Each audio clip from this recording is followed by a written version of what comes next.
So was pursuing my doctorate worth it? Was getting that PhD, all the time, the energy, the blood, sweat, and tears that went into it, really meaningful? And would I do it again? I want to talk about that a little bit because I think it's going to be helpful for many of you.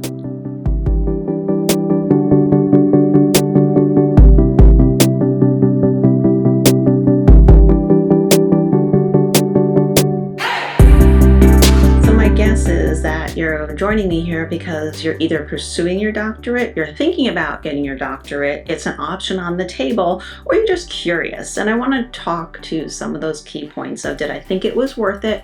Has it opened many more doors, and would I do it again?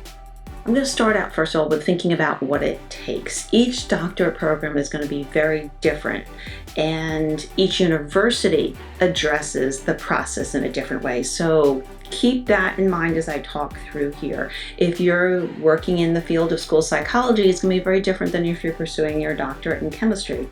My son's doing that right now, and I see the big differences there. Likewise, if you're pursuing your doctorate, I'm going to fall back onto school psychology at the University of South Florida, where I got mine, versus at another university, you also might have very different experiences. So again, keep all those in mind as we talk through it, but I want to pull back to the functional piece of it. It is a lot of time. It is a lot of investment. I did take a short break of about 2.5 years of working in the schools, first with my specialist, my EDS degree. Gave me the experiences I needed to, I think, get a much richer and more robust experience when I did go back to finish up my doctorate. However, that might not be the situation for everyone, and I really want to put this out there that you have to think about yourself, what you want from it, and whether you are on the fence about whether or not to go straight through or not. Maybe it is best to get the experience in the field to be able to return. It was a big time investment. It was a time investment on the family. It was a time investment on health and well-being, from the standpoint that it was a lot of late nights. I had 2 children at that point, young children. All my work, my writing of my dissertation, all of that happened very late at night, after 9 o'clock. Sometimes I worked until midnight, sometimes I worked until 1 or 2. The year prior was additional coursework. I was very fortunate that I was able to work 4 days a week at my school system. 1 day a week was just for my classes, and I also did an assistantship, which gave me great opportunities as well too, working on a early learning opportunities grant that was in my area of focus. However, that's still a big commitment there. For some of you, you may have to go back full time. There's the financial piece as well too. All those have to be considered. Time investment, the taxing on your body, the taxing on your family, significant others, whoever else is in your internal framework, that support system that you have, which is also the other piece. It's really important to have that support system. You're going to want it definitely in 2 places. One of them is in your home life. The other one is the one that you are going to most likely establish with your cohort. And hopefully you do have the opportunity to establish a very rich cohort of colleagues. They will be your future that you will reach out to, you will connect to. If you're in the career that you follow through by going to conferences, you will check in with everyone. If you can establish that internal network as well, that's a real strength. The other part now is, if you're going to be working on your doctorate, you're most likely going to have some level of a big book report or your dissertation. Sometimes you've already done a thesis. If you had to do a thesis, I did a thesis as part of my EDS degree, then typically the best thing is to build off of that for your dissertation. You've also had great experiences of knowing what that takes, whether it's research involved, defending a proposal, defending your final defense, writing all that up, maybe getting it published. All those pieces make the dissertation easier, but it's never going to be easy. If you haven't had that experience, it's going to be a little bit tougher. Now, I didn't follow my own advice. My thesis was in body image. If you listen to my previous story, you realize where that was kind of what paved my pathway through psychology that eventually landed into school psychology. I was evaluating the development of a multidimensional scale that looked at media's impact on body image, specifically in the adolescent population.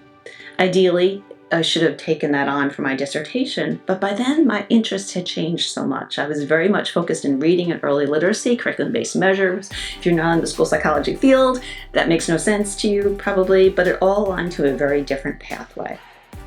It also happened to align very well with another grant and project I was working on, so that dovetailed very well there. But the idea here is if you have something to use as a launching point for the dissertation or book report, please do that. Do not focus and worry on that being the thing that's going to change the world. Focus on that being something you can live with, because you're going to live with it for 2 years, maybe even 3 years. It will always be in your mind. And if it's an area that you're not interested in, that you don't love, that you're sick and tired of, it will not be a fun pathway. So think about that. That will also be your area of specialization if your future is going to be going down an academia route.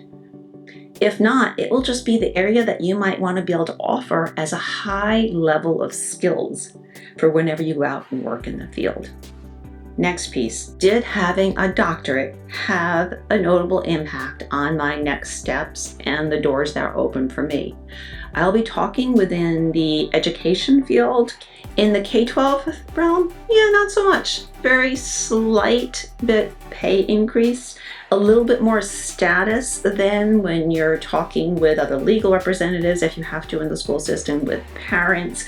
It just has a little bit more to be able to say doctor, rather than just saying Mr. or Mrs. or Ms. or however you otherwise introduce yourself. What it does do is it opens the door for work outside of, in this case, the education K-12 setting, or if you're advancing up into some leadership positions that really need that extra layer of education behind you. Having my doctorate, of course, made it possible for me to do more than adjunct teaching at the university, which was really important to me. I loved the academia life. I did have the wonderful opportunity to be able to be a visiting assistant professor in a school psych program and absolutely adored that. It gave me a chance to test out what it was like to be a faculty member. It also then did open the door for me to be able to future work in looking at federally funded grants, writing grants, pulling money in there. All those pieces, because I had my doctorate, helped me get into the pathway to be able to have those roles and positions. You'll also find that many job descriptions, when we're looking at university-based, which is sometimes our federally funded centers, will want you to have a doctorate or to be walking in ABD, all but dissertation, or with an agreement that you are working and pursuing a doctorate.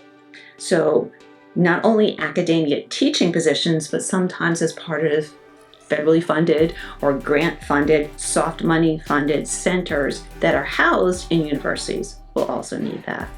So short end to that piece, yes, having my doctorate did open more doors. But I want to go back to the big piece. It's not just getting that extra certificate. For me, it gave me an opportunity to really focus on an area that I was not able to focus on just working through my specialist degree. I did get advanced level, deeper level opportunities to be able to dig into areas that were not the standard course of study as part of my specialist degree. It gave me opportunities to collaborate a lot more with faculty members, with other grad students. So opportunities I had then allowed me to be able to learn so much more, ask more questions, seek more answers, that then we'll be able to put those extra networks and layers. I sometimes feel like it gives you those pieces to have depth in areas, even if you're not the expert, which I don't like that term anyway. Even if you're not a high knowledge person, you probably have at least tiptoed into some of those areas that you then know, A, where to find some answers or to dig deeper, B, know other colleagues in the field to be able to reach out to help you understand or support that area, or C, whether it's something that there's just not enough behind it to be able to be worthwhile pursuing. So to wrap it up, for me, yes, it was very much worth it because I did want those other opportunities. A school psychologist role and career is amazing, and it gives you so many skills and experiences. Adding on the couple extra years to be able to really think more deeply, was very much worthwhile for me. I knew I wanted to work much more beyond just the K-12 setting itself, and having my doctorate is what helped me get there.